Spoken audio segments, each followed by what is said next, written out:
Assalamualaikum warahmatullahi wabarakatuh. Saya Heru Swartiono, STW SPD dari SMP Negeri 2 Gumumas, angkatan ketiga PPG Taljab Universitas Negeri Malang. Kami melakukan pembelajaran dengan model project based learning dengan tujuan yaitu memacu peserta didik untuk bisa berpikir, berorientasi, dan juga berpikir kritis. Inilah video dari pembelajaran saya. Wassalamualaikum warahmatullahi wabarakatuh. Selamat pagi anak-anak. Pagi. Sebelum kita mulai pelajaran, tolong laporan berdoa. Jika pelajaran IPA siap dilaksanakan. Pimpin doa terlebih dahulu. Sebelum pelajaran dimulai, marilah kita berdoa menurut keyakinan masing-masing. Doa mulai. Doa selesai. Anak-anak, sebelum kita mulai pelajaran, absensi dulu. Imam, Pak. Budi, Pak. Sastro. Pak. Ya, ini semuanya ada semuanya ya. Anak-anak, mari kita sebelum mulai pelajaran kita nyanyikan dulu yaitu lagu Pelajar Pancasila.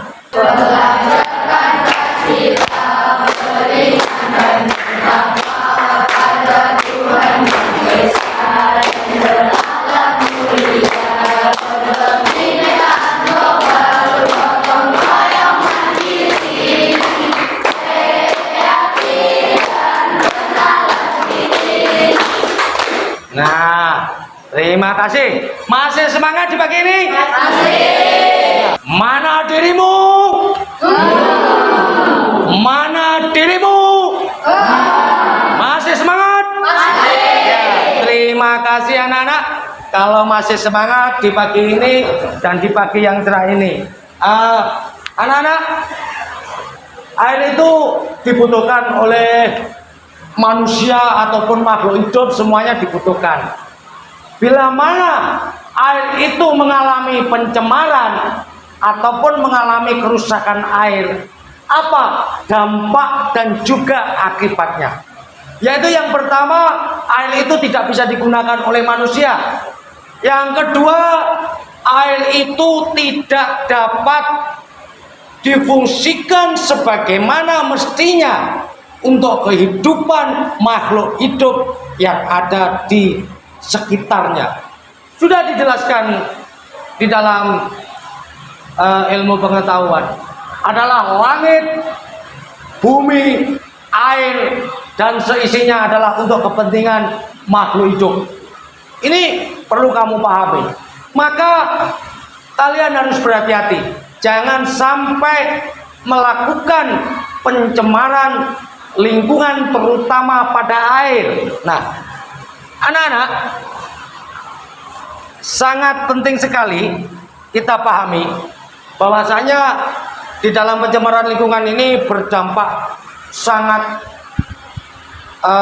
berbahaya sekali bagi kehidupan alam semesta. Maka perlu kita pahami, perlu kita sadari, yaitu pencemaran air itu jangan sampai terjadi. Jangan sampai terjadi. Contoh, kamu jangan membuang sampah sembarangan. Lalu jangan membuang limbah apapun sembarangan.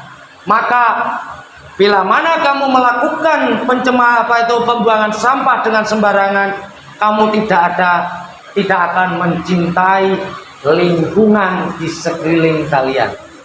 Tidak akan mencintai lingkungan yang ada di sekitar kamu. Pemerintah lagi mengencarkan yaitu tentang yaitu alam hijau, ramah lingkungan, dan juga kehidupan sehari-hari ini kita biar bisa mendapatkan air yang baik, kita bisa mendapatkan udara yang baik, kita bisa mendapatkan segalanya yang baik. Ini adalah untuk kepentingan dan juga untuk kepentingan umat maupun untuk kepentingan manusia, makhluk hidup, tumbuhan yang ada di sekitar kita. Anak-anak, ini sangat dipahami ya. Ada yang masuk Pak Erik begini misalnya. Nah, di situ kita harus betul-betul memperhatikan situasi dan kondisi keadaan air yang ada, keadaan kebaikan lingkungan yang ada. Sering digembar-gemborkan oleh pemerintah dan juga diatur di dalam perundang-undangan tentang keadaan ataupun kondisi lingkungan, kebersihan lingkungan dan juga kebersihan air untuk kepentingan umat. Anak-anak, di sini kita bisa melakukan, atau saya mempunyai sebuah gambaran.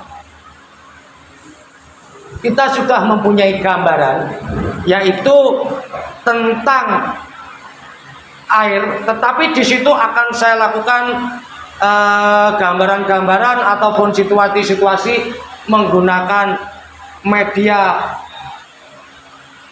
Kalau yang kamu tahu kartun ya, yang kamu tahu adalah kartun, tapi saya menggunakan media yaitu wayang. Wayang ini nanti bisa diketahui bahwasanya kondisi air ini akan bisa dilihat ataupun karena ulah dari manusia, sehingga saya gambarkan wayang. Kalau kalian praktek sendiri yang jelas tidak mungkin kan gitu loh, tetapi saya akan menggambarkan di dunia lain karena ada kondisi kebanjiran anak-anak ya. Ini kita lihat dulu penampilannya.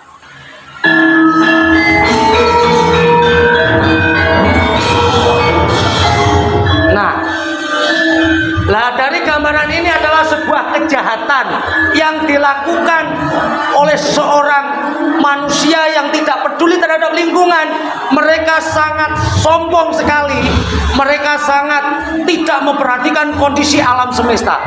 Nanti akan ada kejadian yang terjadi dari perbuatan orang yang seperti ini. Ini ibaratnya orang yang tidak ngerti tentang kondisi alam anak-anak. Nah, maka akan terjadilah sebuah kebanjiran. Nah, ini kita gambarkan air bah yang melanda di dalam kehidupan manusia. Air bah yang melanda dalam kehidupan manusia. Nah, kamu lihat toh kejadiannya banjir anak-anak. Ini terjadi di daerah mana? Di daerah Jember, terutama di daerah Jember, yaitu di Gria Mangli. Ini terjadi di Gria Mangli. Pada saat itu saya meliput kegiatan kebanjiran pada tahun 2001 yang terjadi di Gria Mangli. Nah, inilah yang terjadi, sehingga kita perlu melakukan pembenahan dan kondisi air yang ada. Nah, setelah itu dari kesombongan ini, maka diutuslah seorang yang mempunyai ilmu pengetahuan tentang mengkondisikan air secara baik, yang sangat gagah berani. Siapa gagah berani? Adalah kalian yang mempunyai gagah berani, yaitu melakukan penjernihan air secara sederhana. Nah, nanti akan dengan bangganya dia bisa menemukan teori penjernihan air secara sederhana anak-anak. Di situ dengan bahagianya mereka bisa menemukan penjernihan. Jadi kalian itu sebagai generasi muda, sebagai pemuda harus mencintai alam. Coba kita lihat lagi dari penampilannya. Nah, dia berupaya supaya air yang berlebah itu tadi tidak terjadi yang namanya mengganggu di dalam kehidupan seseorang dengan jiwa kesatria yang membersihkan air dari banjir tadi anak-anak. Nah, tuh ya. Coba kita lihat. Nah, air sehingga dapat bagus lagi dan jernih. Nah, itulah. Itu merupakan dari sebuah kehidupan yang bisa kamu lakukan anak-anak. Mengapa saya gunakan media ini? Karena yang pertama yaitu pada kalian sendiri kurang mencintai kebudayaan. Jadi saya masukkan di dalam pembelajaran kebudayaan dan ilmu pengetahuan itu akan bisa membangun sikap, perilaku ataupun juga tingkah laku kalian, sehingga kalian tidak mudah menyampaikan atau berkata-kata atau berbuat kepada alam semesta ini dengan sesuka hati kamu. Nah, ini mereka sudah bahagia sekali setelah air bersih, anak. Nah, ya. Nah, setelah air bersih maka bisa difungsikan, bisa dimanfaatkan oleh manusia, makhluk hidup dan semuanya. Inilah. Nah, coba kalian lihat, semua hewan, tumbuh-tumbuhan mulai hidup, mulai bisa berdampingan. Karena apa? Airnya tidak terjadi pencemaran, maka akanlah muncul sebuah kebahagiaan yang terjadi dari para intelektual seperti kalian itu tadi. Ya, gimana anak-anak? Kamu bisa memahami itu? Nah, jadi perbuatan yang baik, mencintai lingkungan itu adalah bagian dari apa? Dari mengikuti aturan pemerintah, yaitu menjaga kondisi keseimbangan alam dan juga biar tidak terjadi kerusakan alam, terutama pada air. Lalu di dalam penyaringan, kita mau melakukan penyaringan air, anak-anak. Ini ada beberapa hal, ya, ada beberapa hal yang kamu pahami dari setelah sekian tadi terjadi bencana alam, maka di sini kita bisa melihatnya, yaitu air. Ini adalah tetesan air yang jernih. Nah, maka penjernihan di bidang industri. Di dalam penjernihan itu ada beberapa hal, anak-anak. Ada penjernihan secara industri. Di dalam industri ini adalah salah satu perusahaan yang khusus menangani tentang pengolahan air.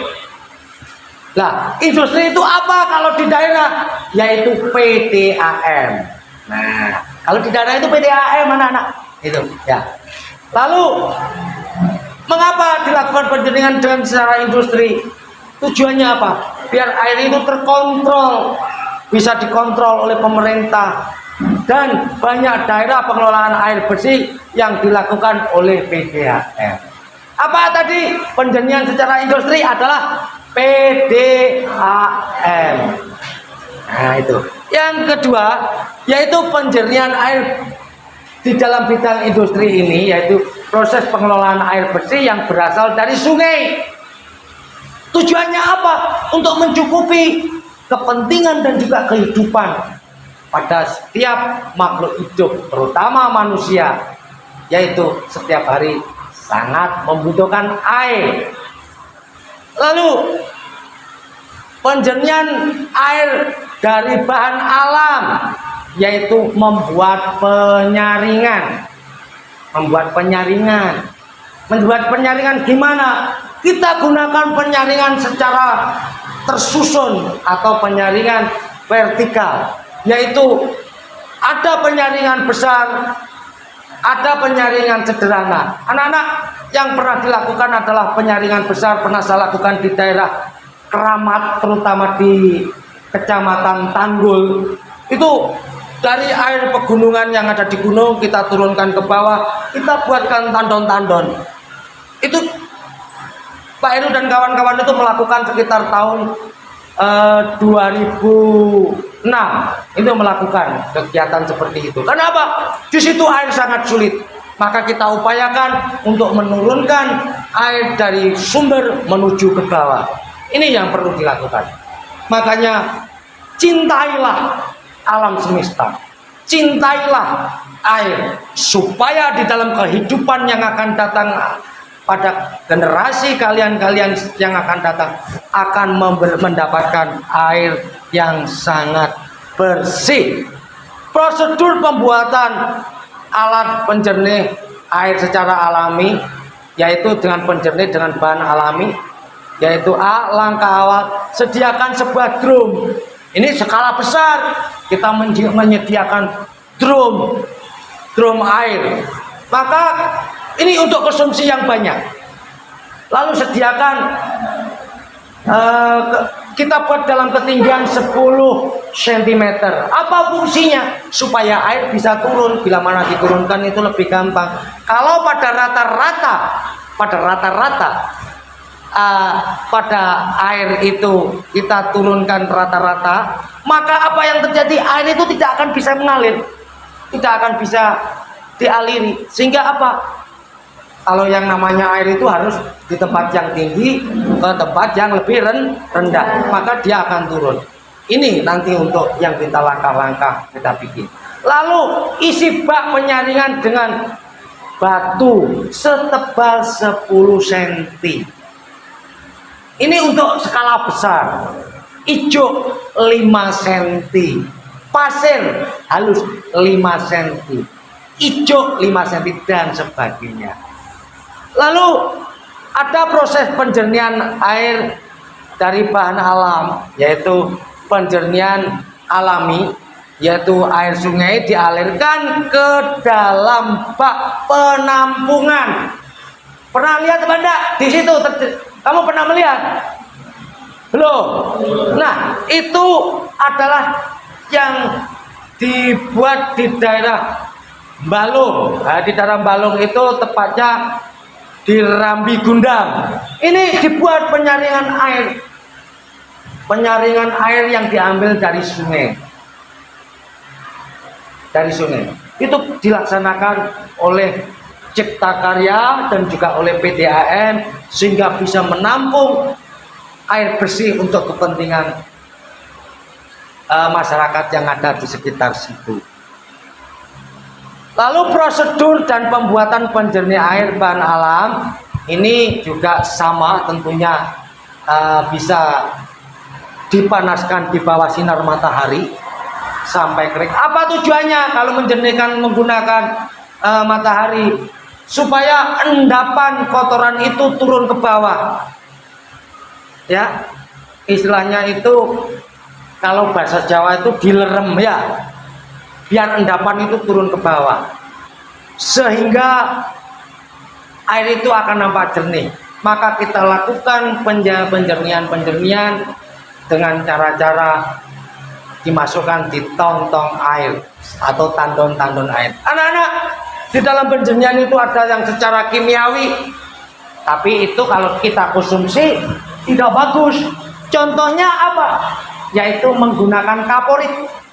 Ya, dituangkan kaporit sehingga bisa bersih. Tapi hati-hati dan waspada. Kaporit itu mengganggu sekali di dalam kehidupan keseharian. Bisa dipahami anak-anak? Nah, kalau bisa dipahami, ini sudah tadi saya sampaikan tentang kimiawi, ya. Penjernihan air ini sangat penting untuk kehidupan manusia. Maka saat ini kalian akan melakukan kegiatan praktikum penjernihan air. Sebelum kegiatan praktikum, maka kalian mengerjakan soal, ya, soal yang ada di lembar kerja ini nanti kamu kerjakan, dijawab, ya. Untuk kelompok 1, mana kelompok 1? Nah, ini lembar kerjanya. Kelompok 3. Yang depan. Nah, anak-anak, setelah kamu melihat materi yang saya kasih tahu itu, gimana perasaanmu tentang alam? Apakah kamu akan merusak alam? Ya. Apakah kamu akan merusak kondisi air? Ya. Nah, maka di sini kamu jawab pertanyaan yang ada di lembar kerja atau di soal itu tadi itu, dan sekaligus kamu membuat desain penjernih air, ya. Bisa dilaksanakan sekarang secara berkelompok. Tulis dulu anak-anak, jangan lupa nama kelompok, lalu nama pesertanya.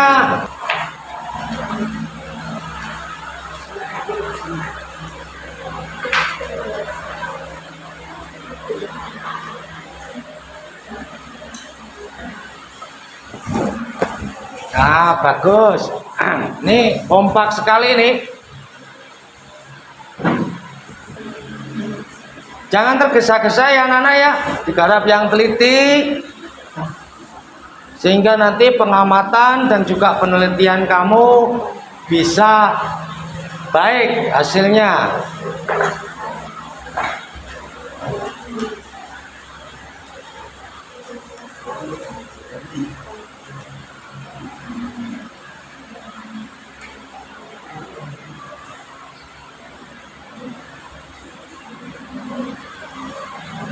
Ya, semuanya bekerja.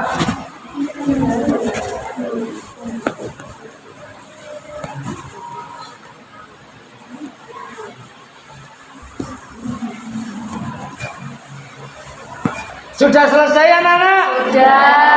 Alhamdulillah. Ini ada pertanyaannya dari kelompok 1. Ini saya mempunyai pertanyaan.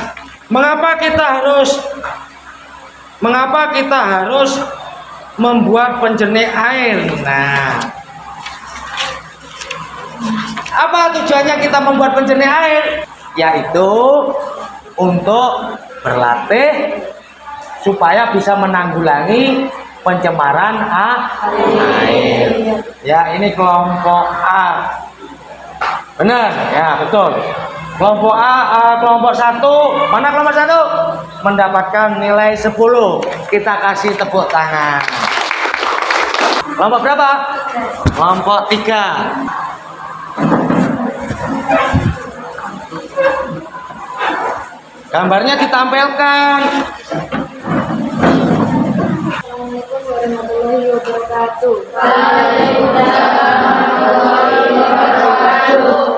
Rancangan alat penjernihan air. 1. Ide atau gagasan. A. Nama produk.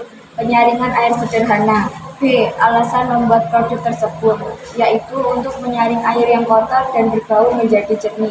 2. Rencana bahan dan peralatan yang digunakan. A. Bahan yang digunakan. 7. Nah, Di sini batu kerikil ada di sini, arang ada di sini, sabut kelapa ada di sini, transport ada di sini. Peralatan yang dibutuhkan adalah botol bekas, gunting, dan cutter. 3. Rencana langkah-langkah pembuatan alat penjernih air. 1. Letakkan kain kasa atau spons yang telah dicuci bersih. enggak ada ya? Ini tadi presentasi dari kelompok berapa? 3. Nah, kita kasih aplaus bagus sekali. Ya, ya. Selamat untuk kelompok 3. Kelompok 3 selamat. Nah, selamat kelompok 3. Dari apa yang kamu desain itu sudah bagus sekali. Sudah lumayan lah, kamu sudah baik melaksanakan kegiatan di dalam pendesainan. Jadi di dalam penjernihan air yang telah kamu simpulkan ini rata-rata hampir sudah memiliki kebetulan atau benar sekali, yaitu mengapa kita harus melakukan penjernihan air atau membuat penjernihan air secara sederhana. Yang pertama adalah untuk kepentingan umat ataupun kepentingan masyarakat yang ada di sekeliling kamu. Itu bagian dari sini. Lalu saya akan memberi apresiasi kepada kelompok yang paling aktif. Yang pertama, kelompoknya ini kelompok berapa? 3. Kelompok 3 kita. Nah, ini paling aktif. Lalu aktif paling sekarang yang aktif, yaitu kelompoknya ini kelompok berapa kamu? Kelompok 1. Anak-anak, saya tutup pelajaran ini. Tolong berdoa, laporan dulu. Sebelum pelajaran ini dihadiri, marilah kita berdoa menurut keyakinan masing-masing. Doa mulai. Doa selesai. Nah, silakan duduk. Saya punya pesan kepada kamu. Jadilah pelajar yang berguna bagi nusa dan bangsa dan juga bisa bermanfaat untuk masyarakat. Assalamualaikum warahmatullahi wabarakatuh. Waalaikumsalam.